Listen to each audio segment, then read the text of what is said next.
ये देखिए खिलजियों के सरदार, समझ नहीं आता ये दिल्ली से गजनी क्या सिर्फ खाने और सोने के लिए आए हैं? शरीफ पाशा ये हमें लेने आए हैं। इनका इरादा है कि हम सब मिलकर दिल्ली सल्तनत पर हमला कर दें। या खुदा, तो अब सरदार दिल्ली के सुल्तान बनना चाहते हैं? सल्तनत से बगावत करेंगे? बगावत नहीं, सारा मसला ख्वाहिशों का है। जी।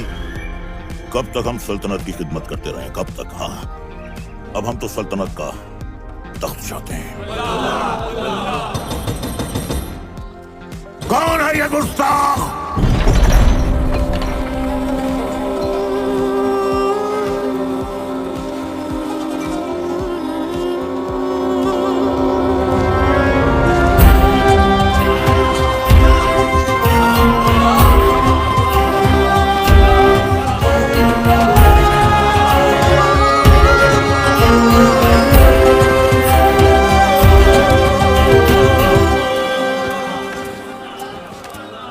अलाउद्दीन, ये क्या उठा कर लिया है? चाचा जान, आप ही ने तो कहा था ना। अब हम पर यह वक्त आ गया है कि हम इनसे शुतुरमुर्ग लाने की फरमाइश करेंगे। हमें कुछ याद नहीं, लेकिन अलाउद्दीन कुछ नहीं बोलता। चाचा जान, हम आपकी इतनी इज्जत करते हैं, आपने एक पर मांगा, हम पूरा शुतुरमुर्ग लिया। पर हाँ, याद आया, याद आया। शहजादी मेहरू के लिए। मेहरू के लिए? मेहरू बेटे, मेहरू बेटे, मेहरू बेटे। जी अब्बूजान। देखो हमने तुम्हारे लिए तोहफे में क्या मंगवाया है। शुतुरमुर्ग। हमारी जान आप पर कुर्बान अब्बूजान। हमारी भी। तुमने हमारी बेटी की ख्वाहिश पूरी की है, इसके एवज में हम तुम्हें इनाम देना चाहेंगे। क्या चाहिए बोलो। आपकी ख्वाहिश पूरी करने के लिए हमने अपनी जान खतरे में डाल दी, अब हमें आपकी जान चाहिए।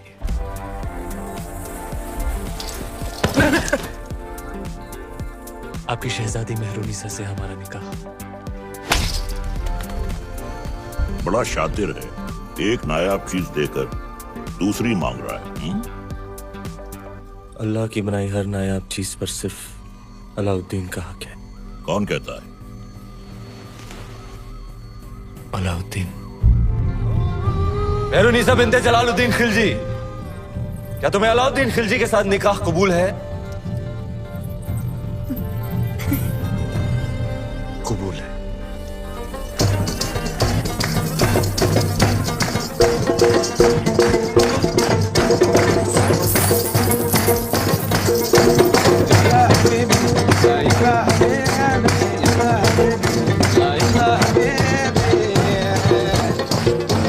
शरीफ पाशा, हमारे दामाद इस महफिल से गैर मौजूद क्यों हैं? उनसे कहिए हमने तलब किया। जी, अभी बुलाते हैं। अलाउद्दीन, अलाउद्दीन, अलाउद्दीन, आज तो तुम्हारी निकाह की रात है। कम से कम आज तो अपने आप को रोक ले। सरदार को पता चलेगा तो तेरा सर काट के रख देगा। बताइए तुम नहीं बताओगे शरीफ पाशा? तुम तुम्हारे बचपन के यार हो, तुम्हारी जान हो, तुम कभी नहीं बताओगे। कभी नहीं, कभी नहीं।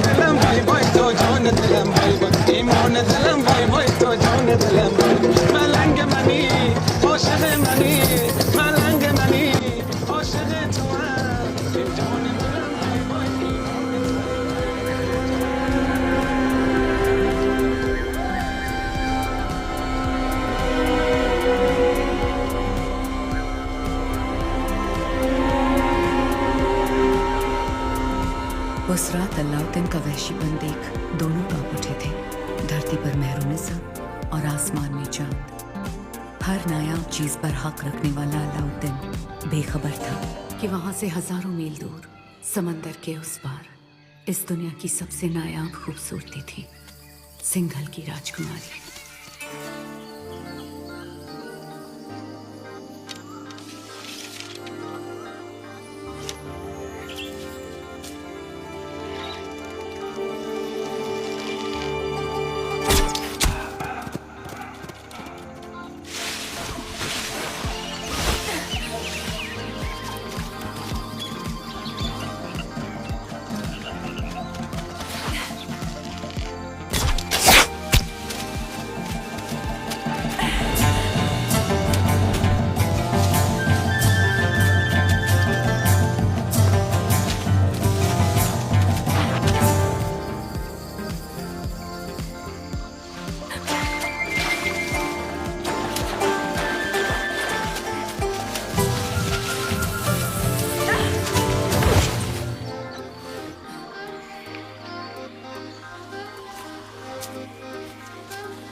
तीर सही निशाने पर लगा आपका।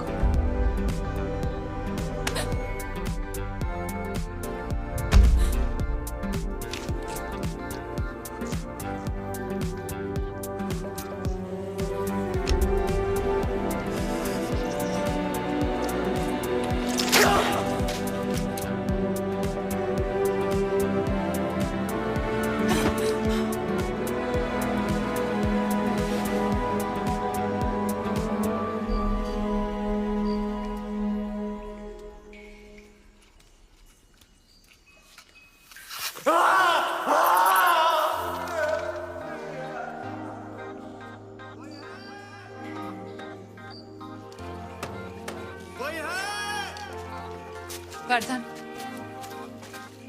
आप सब यहाँ इस समय बात क्या है?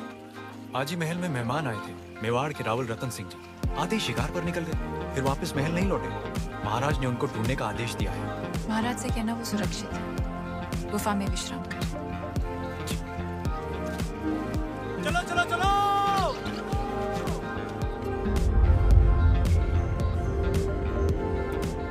उन मूर्तियों का मोह जानते हैं हम। इतने ही खुश हो गए थे तो 2-4 गांव लेते थे। वो हार देने की क्या जरूरत थी? कहना क्या चाहती है? यही कि हमें वो हार वापस चाहिए। ब्याह में दामाद का मान समझकर आपको भेंट किया था और आपने उसे इस तरह लुटा दिया। आप चिंता ना करें, हम ऐसा ही हार बनवा देंगे आपके लिए। तो क्या आप समुद्र पार जाएंगे वो मोती लाने? सिंघल के मोती थे।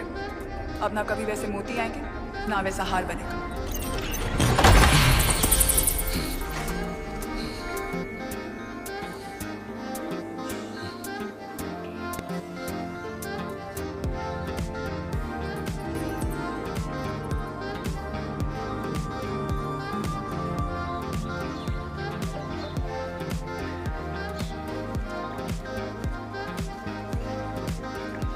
क्षमा मांगने आई हैं। कमाल की शिकारी हैं आप। हिरन की जगह इस शिकारी को भी घायल कर दिया। पहले तीर से घायल किया और अब जेवर से। माना कि वो हादसा था, पर हादसे बहुत खूबसूरत होते हैं आपके सिंघल की तरह। जहाँ देखो वहाँ आंखें अटक जाती हैं। वैसे हम इतनी देर से बातें कर रहे हैं, पर हम आपके बारे में कुछ नहीं जानते, आप हमारे बारे में कुछ नहीं जानते। मेवाड़ के महारावल रतन सिंह। कैसे जाना आपने? हमारे मेहमान जो अच्छा स्वागत किया आपने अपने मेहमान का। मेवाड़ छोड़कर सिंघल में क्यों? मोती खरीद। यहाँ मोती बिकते नहीं, किस्मत से मिलते हैं। जैसे आपने कुछ बताइए अपने बारे में। कौन है आप? क्या नाम है आपका? यहाँ का पत्ता पत्ता हमारा नाम जानता है, पूछ लेना।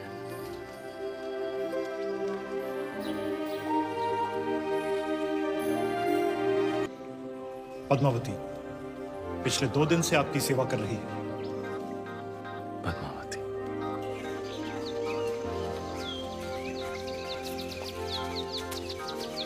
क्षमा मांगते रतन सिंह जी। सिंघल में आपका ठीक से स्वागत तो कर नहीं पाए और आते ही पद्मावती ने आपको घायल कर दिया। बहुत बड़ी भूल हो गई हमारी बेटी से। भूल हमारी थी गंधर्व सिंह जी, पद्मावती की। शिकार करते हुए हमारी नजर उन पर पड़ी। हम ही दबेबां उनके पीछे पीछे गए और तीर भी हमें ही लग गया। चलिए हम आपको लेने आए, वापस महल में पधारें। महलों में तो बहुत रहे, यहाँ की सादगी हमें बहुत अच्छी लग रही है। अगर आपको बुरा न लगे तो हम कुछ दिन यहीं रहना चाहिए।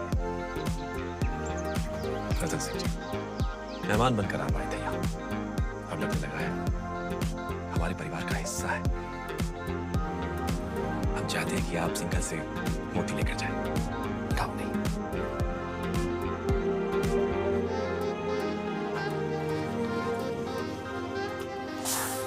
सिंघल के मोती वैसे ही है जैसे आप ढूंढ रहे थे। क्या सोच रहे हैं? मोती मिल गए तो वापस मेवाड़ चले जाओगे? हमारे जाने का वक्त आ गया। कैसे जाओगे?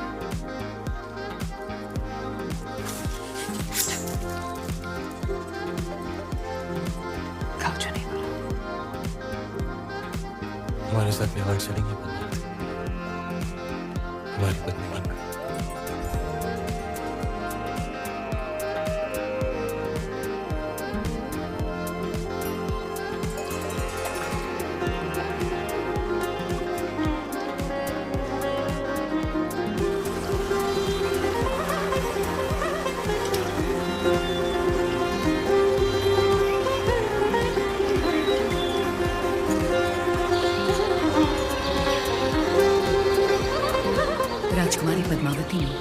पिता राजा गंधर्व सिंह का आशीर्वाद लेकर रावल रतन सिंह से ब्याह किया और दोनों चित्तौड़ की ओर चल पड़े।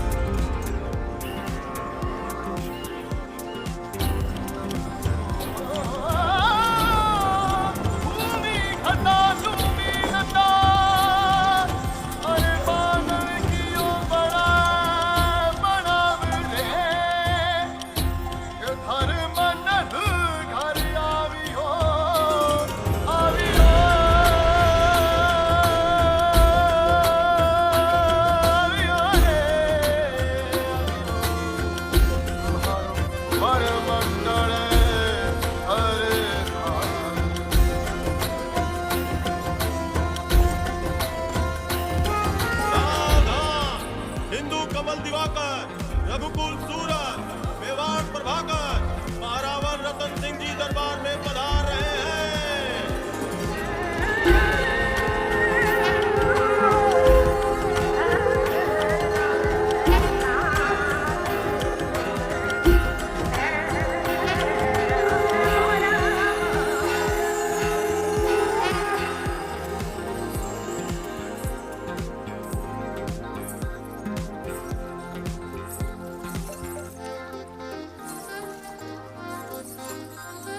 बोलो महारानी पद्मावती की, महाराजा रतन सिंह की, महारानी पद्मावती की। जब सारा चित्तौड़ रानी पद्मावती की जय जयकार से गूंज रहा था, दिल्ली में खिलजी हुकूमत की शुरुआत हो चुकी थी। सिपहसालार जलालुद्दीन ने सल्तनत से बगावत कर सुल्तान हिंद का ताज अपने सर पहन लिया था। सुल्तान हिंद जलालुद्दीन खिलजी, सुल्तान हिंद जलालुद्दीन खिलजी। लेकिन उस वक्त भी अलाउद्दीन की नजर हिंद के उस नायाब तख्त पर ही थी। ये तख्त और ताज जितने सुनहरे लगते हैं उतने नोकीले भी हैं। इस तख्त पर बैठकर हमें खुशी भी हो रही है और फिक्र भी, क्योंकि साथ हमारे चारों तरफ दुश्मन ही दुश्मन है। और सबसे बड़ा मसला तो ये कमबख्त मंगोल है। सुल्तान, इस वक्त उन खूंखार मंगोलों से जंग में जीतना नामुमकिन है। उनके मुकाबले हमारी फौज आधी भी नहीं। लेकिन हमारा हौसला उनसे दुगना है। तो क्या आप लड़ेंगे उन मंगोलों से? खिलजियों के खातिर तो खुदा से भी लड़ सकता है। अपने हौसलों को इतना भी बुलंद मत करो अलाउद्दीन, जिसके बोझ तले तुम खुद ही दफन हो जाओ। गुस्ताखी माफ हो, लेकिन अब तक वो मिट्टी ही नहीं बनी जो अलाउद्दीन को दफन कर सके। हमें तुम्हारे ये खोखले दावे नहीं, सिर्फ और सिर्फ फतेह चाहिए। हम जाएंगे मंगोलों से लड़ने। सुल्तान, आपका यकीन ही हमारी फतेह है।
मंगोल जैसे ताकतवर दुश्मन पर फतेह हासिल कर अलाउद्दीन ने दिल्ली सल्तनत का दिल जीत लिया था और दूसरी ओर रानी पद्मावती ने चित्तौड़ को अपना बना लिया था।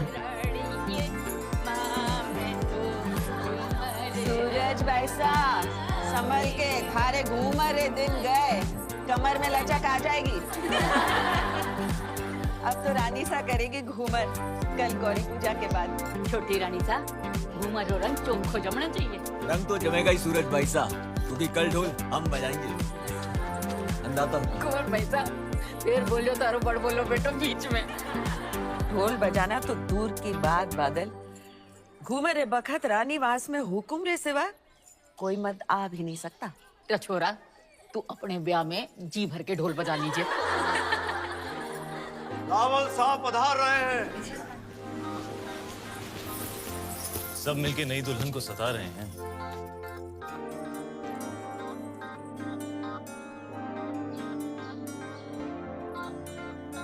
राजगुरु शिवालय में आपकी प्रतीक्षा कर रहे हो।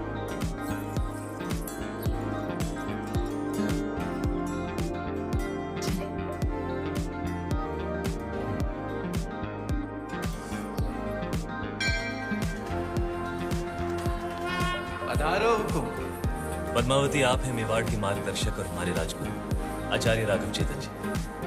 हमारे सभी प्रश्नों के उत्तर यही देते हैं। हमारी राजनीति भी इन्हीं की देन है। आशीर्वाद जी।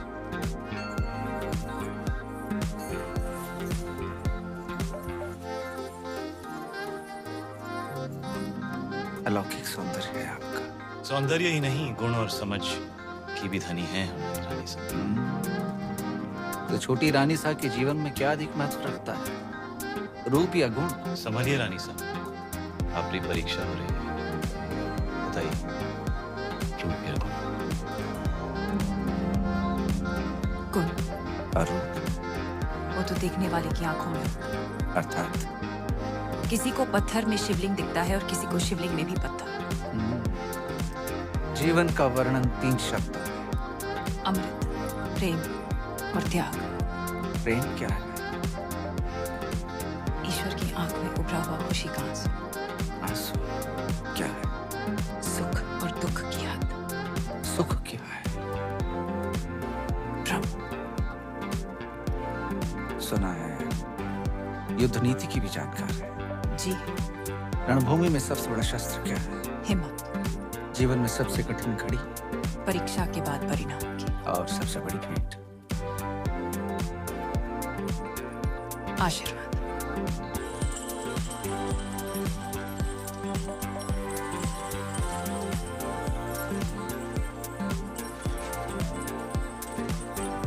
किस्मत देखिए हमारी, गए थे सिंगल मोती लेने और आप हाथ लग गई।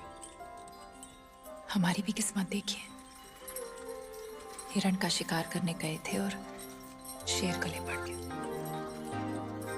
हम आपको सिंघल का हर सुख देना चाहते हैं, बस एक चीज नहीं दे सकते। इस रण में हम आपको समंदर नहीं दे सकते। वो भी तो है आप प्रियंका। रे रे रे मेवाड़ी रंग चढ़वा लागे है जबान पर। दिल पे चढ़ के। जबान क्या चीज है?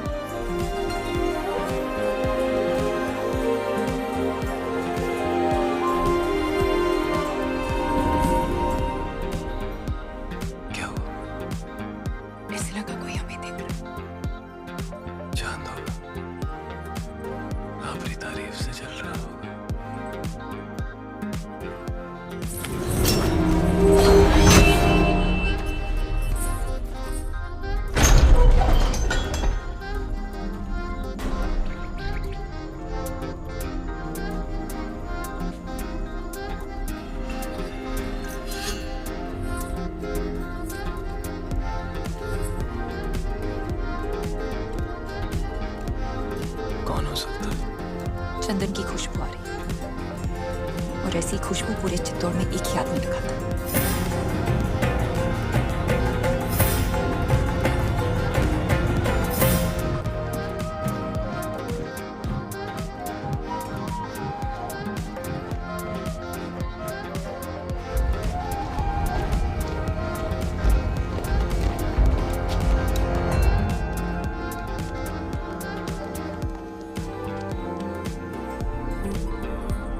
आधी रात में सिपाही भेज के इस तरह बुलाने का मतलब क्या है? एक अपराधी को सजा देनी है राजगुरु। बस इतनी सी बात है। ये कार्य कल सुबह भी तो हो सकता था। अपराध संगीन है, निर्णय तो आज रात को ही हो। कौन है अपराधी? आप। जिसकी पवित्रता की सौगंध सारा मेवाड़ खाता है वो अपराधी है। जिसने रावल रतन सिंह को सिंहासन पर बैठना सिखाया है वो अपराधी है। ऐसा क्या अपराध हुआ है हमसे हुक्म? जब रावल अपनी रानी सा के साथ एकांत में थे, उन पलों को देखने की हिम्मत की है आपने। मनगढ़ंत प्रमाण क्या है? सुजान सिंह, हुक्म।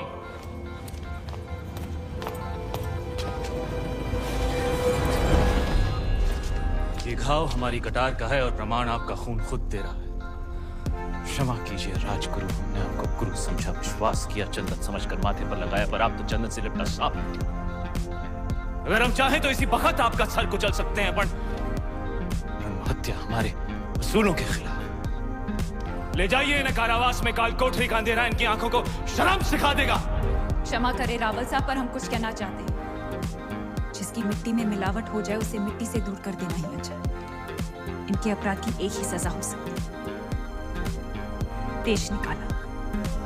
हम रानी सा की सोच से सहमत हैं। हमारी मिट्टी में मिलावट।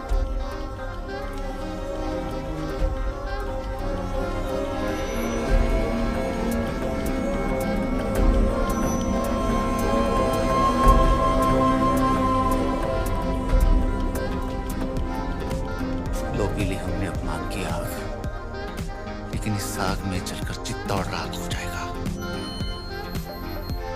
विदा करने से पहले अपने गुरु के पांव नहीं छूएगा। सुजान सिंह, हुक्म।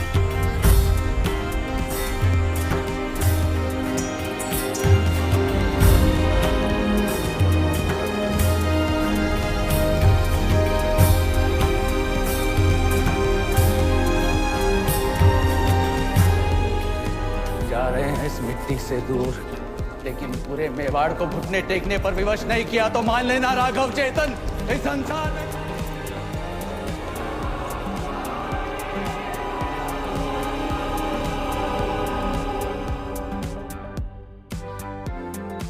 बड़े अब्बू, आपने अलाउद्दीन चाचा को कारा की जागीर क्या दी, उनके तो तेवर ही बदल गए। आपकी इजाजत के बगैर देवगिरी पे हमला किया और उसे लूट कर यहाँ आने के बजाय सीधा कारा पहुंच गए। इताद बेटे ने सही कहा। अलाउद्दीन न जाने कब आपसे बगावत कर बैठे। मैदान जंग में अलाउद्दीन अपनी तलवार चलाता है बेगम, और हम यहाँ बैठे बैठे सिर्फ अपनी जबान। बड़े अब्बू, हम बस इतना ही कहना चाह रहे हैं कि आप उन पर नजर रखिए। हमारी नजर में अलाउद्दीन सिर्फ हमारे खजाने की चाबी है, बस। हम कल ही करा जाते हैं। वो देवगिरी लूट कर आया है, हम उसको लूट कर आते हैं। सुभान अल्लाह, लाजवाब है तुम्हारा हुस्न, जिसने इन लोहे की जंजीरों को भी कीमती बना दिया। फिक्र मत करो, तुम हमारे हरम में बहुत खुश रहोगी जीदाई। गुलाम हो तुम, सुल्तान नहीं। देवगिरी की राजकुमारी को तुम क्या खुश रखोगे? वल्लाह, हमारे इतने जुल्म करने के बावजूद भी इतना गुरूर, घायल हो गए हम तुम्हारे।